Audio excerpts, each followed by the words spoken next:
आखिर क्यों 144 सालों के बाद ही भरता है महाकुंभ का मेला? महाकुंभ में अमृत स्नान का महत्व क्या है? आखिर क्यों नागा साधुओं को ही महाकुंभ में सबसे पहले मिलता है अमृत स्नान का अधिकार? इस बार पहली बार महाकुंभ में किन्नर अखाड़े के शामिल करने का रहस्य क्या है? कब से शुरुआत हुई थी महाकुंभ की? पहली बार कुंभ कब और क्यों भरा गया? तो चलिए आज के इस वीडियो में यही जानते हैं महाकुंभ से जुड़े कुछ महत्वपूर्ण रहस्य और साधु संतों से जुड़ी कुछ दिलचस्प बातें।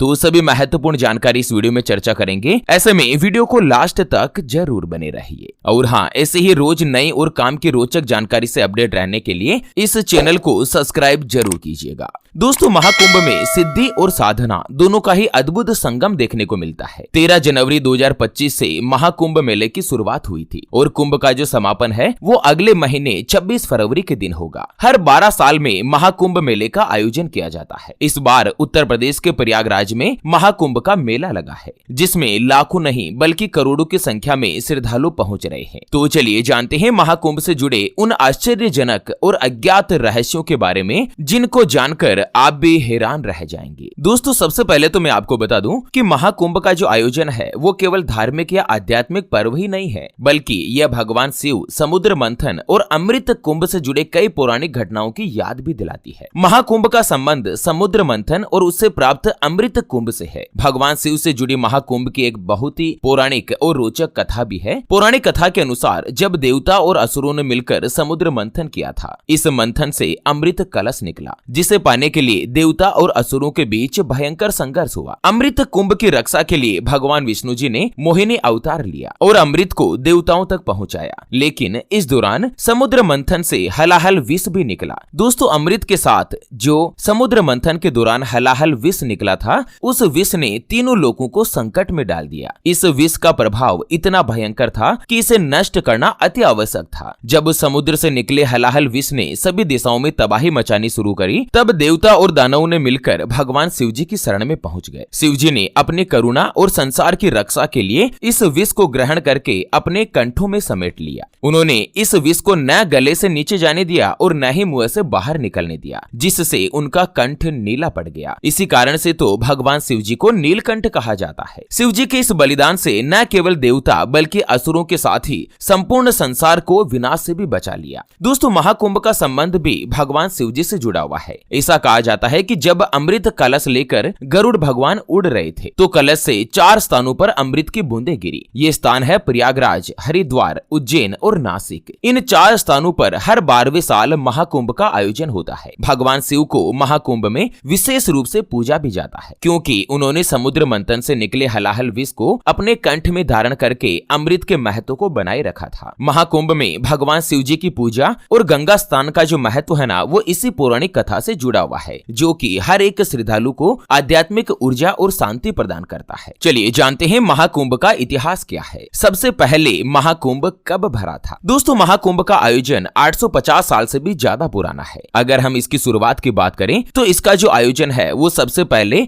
आदि शंकराचार्य गुरुजी ने किया था। कुछ कथाओं के अनुसार महाकुंभ मेले का आयोजन समुद्र मंथन के बाद से ही शुरू हो गया था। जिन स्थानों पर समुद्र मंथन से निकले अमृत कलश का अमृत गिरा था, उसी समय से वहां एक बहुत ही बड़े मेले का आयोजन होने लगा। ऐसी मान्यता है कि उस स्थान की नदियों के जल में भी अमृत का वास रहता है, जिसमें स्नान करने वाले अमृत का पान कर लेते हैं और उनको मोक्ष की प्राप्ति होती है। समुद्र मंथन के बाद ही गुरु शंकराचार्य और उनके शिष्यों के द्वारा सन्यासी अखाड़ों के लिए संगम तट पर शाही स्नान की व्यवस्था की गई। तभी से अखाड़ों की नींव भी रखी गई। ऐसा माना जाता है कि जो भी व्यक्ति इन 3 नदियों के त्रिवेणी संगम में शाही स्नान करता है, उसे सीधा मोक्ष की प्राप्ति होती है। इसी वजह से प्रयागराज के महाकुंभ का जो महत्व है वो सबसे ज्यादा होता है। कुंभ मेले के अगर इतिहास की बात करें तो ये अत्यंत ही प्राचीन है। इसे सनातन धर्म के महत्वपूर्ण पर्व के रूप में पूजा जाता है। ऐतिहासिक प्रमाणों के अनुसार कुंभ मेला लगभग 850 साल पुराना माना जाता है। हालांकि कुछ दस्तावेजों में इसके प्रारंभ को 525 ईसा पूर्व भी बताया जाता है। कुंभ मेले का इतिहास हिंदू धर्म के वेद और पुराणों में भी उल्लेखित है। साल 2017 की अगर बात करें तो 2017 में जो कुंभ का आयोजन हुआ था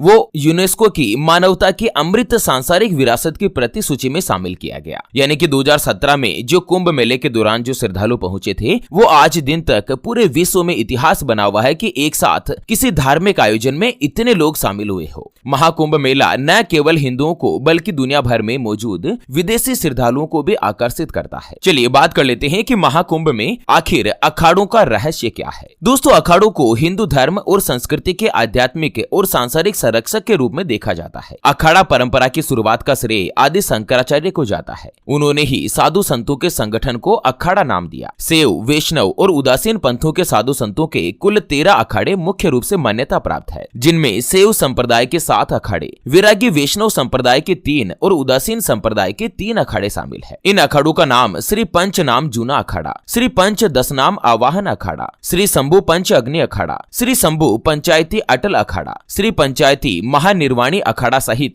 कुल 13 अखाड़े जो है वो दोस्तों रजिस्टर्ड है। ऐसा माना जाता है कि प्राचीन काल में हिंदू धर्म की रक्षा के उद्देश्य से गुरु आदि शंकराचार्य ने शस्त्र और शास्त्र विद्या में निपुण साधुओं के संगठन की स्थापना करी। यूं तो अखाड़ा कुश्ती से जुड़ा हुआ शब्द है, लेकिन जहां भी दांव पेच की गुंजाइश होती है वहां पर इनका प्रयोग होता है। ऐसे में साधु संतों के संगठन को भी अखाड़ा नाम दिया। महाकुंभ के अवसर पर साधु संतों के द्वारा किया जाने वाला शाही स्नान विशेष रूप से महत्व रखता है। यह स्नान कुंभ के मुख्य आकर्षणों में भी एक माना जाता है और इसको देखना भी अत्यंत ही शुभ माना जाता है। आपको बता दें कि कुंभ में पवित्र शाही स्नान में से सबसे पहला अधिकार नागा साधुओं को दिया जाता है। चलिए कुछ रहस्यों के बारे में जान लेते हैं कि आखिर नागा साधुओं से जुड़ा रहस्य क्या है। दोस्तों, नागा साधु 12 साल तक ब्रह्मचर्य का पालन करने के बाद पूर्ण रूप से दीक्षा ग्रहण करते हैं। अपने शिक्षा काल के दौरान नागा साधु हिमालय के दुर्गम पहाड़ों में तपस्या करते हैं, लेकिन जब भी महाकुंभ का स्नान होता है ना, तो रहस्यमय तरीके से ये उस स्थान पर पहुंच जाते हैं। इनके पास किसी भी तरह के संपर्क करने का जो जरिया है ना, जैसे कि मोबाइल या कोई सोशल मीडिया प्लेटफॉर्म आदि इनके पास नहीं होता है। ऐसे में यह भी सवाल उठता है कि आखिर नागा साधु हिमालय में बैठे बैठे कैसे जान लेते हैं कि कहां पर और कब महाकुंभ का मेला लगने वाला है। नागा साधुओं से जुड़ा दूसरा रहस्य यह भी है कि जहां पर भी नागा साधु डेरा डालते हैं ना, वहां पर धूनी अवश्य जलाते हैं। इस धूनी को बहुत ही ज्यादा पवित्र भी माना जाता है। इस धूनी से जुड़े भी कई नियम है। धूनी की आग को साधारण आग नहीं माना जाता। यह धूनी सिद्ध मंत्रों के प्रयोग से सही मुहूर्त में ही जलाई जाती है। धूनी जलाने का एक नियम यह भी है कि नागा साधु बिना गुरु के आदेश या सानिध्य के धूनी नहीं जला सकता। एक बार धूनी जलने के बाद धूनी जलाने वाले नागा साधु को उसके निकट ही रहना पड़ता है। अगर किसी परिस्थिति के कारण किसी भी नागा साधु को धूनी से दूर जाने का कार्य अगर अति आवश्यक पड़ भी जाता है ना, तो वहां पर उस साधु का कोई न कोई सेवक जरूर मौजूद रहता है। धूनी कभी भी सूनी नहीं रहती है। नागा साधुओं के पास जो चिमटा होता है ना, वो भी केवल इसलिए होता है कि धूनी की आग को व्यवस्थित किया जा सके। नागा साधु यह मानते हैं कि पवित्र धूनी के पास बैठकर अगर कोई नागा साधु कोई भी बात को बोल देता है ना, तो वो बात अवश्य ही पूर्ण होती है। जब नागा साधु यात्राएं करते हैं तो धूनी उनके पास नहीं होती, लेकिन जहां पर भी ये अपना डेरा जमाते हैं वहां पर धूनी अवश्य जलाते हैं। नागा साधुओं से जुड़ा एक और रहस्य यह भी आपने देखा होगा कि ये हमेशा निर्वस्त्र रहते हैं। इनके पीछे नागा साधु जो तर्क देते हैं वो यह है कि इंसान दुनिया में निर्वस्त्र ही आता है। प्राकृतिक रूप से व्यक्ति को संसार में रहना चाहिए, इसीलिए भी नागा साधु वस्त्र धारण नहीं करते। दूसरी धारणा यह भी है कि वस्त्र धारण करने से उनकी साधना में भी विघ्न पड़ता है। अगर साधु वस्त्रों के माया जाल में ही फंसा रहेगा तो उसके कारण काफी ज्यादा समय खराब होगा। इसलिए भी नागा साधु कभी भी वस्त्र धारण करना पसंद नहीं करते। दोस्तों, नागा साधुओं की तपस्या को ही असली तपस्या माना जाता है। चाहे कड़ाके की सर्दी हो या भीषण गर्मी या दोस्तों वर्षा ऋतु का समय, नागा साधु हमेशा अपने तन पर कोई भी वस्त्र या कोई भी कपड़ा नहीं रखते और यही इनकी सबसे महत्वपूर्ण और कठोर तपस्या भी मानी जाती। साल 2025 में अगर महाकुंभ की बात करें तो यहाँ पर इस बार बहुत कुछ खास होने जा रहा है। महाकुंभ मेले में डिजिटली टेक्नोलॉजी का बिल्कुल अभूतपूर्व उपयोग किया गया है, जिसमें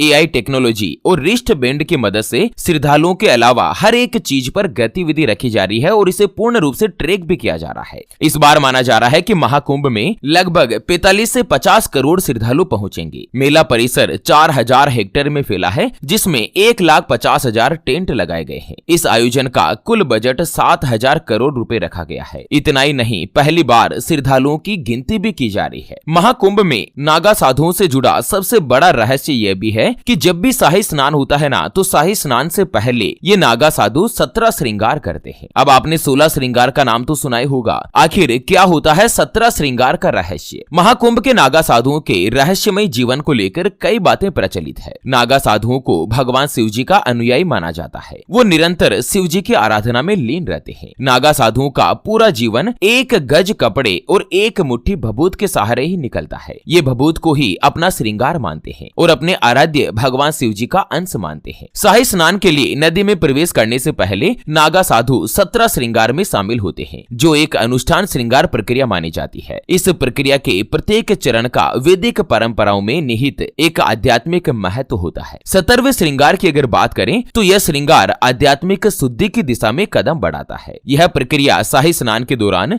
शरीर और मन को दिव्य ऊर्जा प्राप्त करने के लिए तैयार करते हैं। ऐसा भी माना जाता है कि यह श्रृंगार नेगेटिव एनर्जी यानी कि नकारात्मक ऊर्जा के खिलाफ एक ढाल का काम करती है। इसके साथ ही नागा साधु त्याग का जीवन जीते हैं। नागा साधुओं के 17वें श्रृंगार में भस्म, लंगोट, चंदन, पांव में चांदी के या लोहे के कड़े, पंचकेश यानी कि जटा को 5 बार घुमाकर अपने सिर पर लपेटा जाता है। उसके अलावा शरीर पर रोले का लेप, अंगूठी, फूलों की माला, हाथों में त्रिशूल, डमरू, कमंडल, तिलक, काजल, हाथों में कड़ा और गले में रुद्राक्ष शामिल होता है। शरीर पर भस्म लगाना पवित्रता और संसार से मोह मुक्ति का प्रतीक माना जाता है। चंदन का टीका लगाना मन को शांत करता है और शिव जी की कृपा को दर्शाता है। नागा साधु त्रिपुंड तिलक भी माथे पर लगाते हैं, जो कि सत्व, रजस और तमस का प्रतीक है। कुल मिलाकर कुंभ स्नान में जो कोई भी श्रद्धालु, चाहे साधु संत हो या कोई भी श्रद्धालु अगर स्नान कर लेता है ना, तो जन्म जन्मांतर के पाप से उसको मुक्ति प्रदान होती है और अंततः आत्मा मोक्ष को प्राप्त करती है। तो दोस्तों, आज के इस वीडियो में अपन ने जाना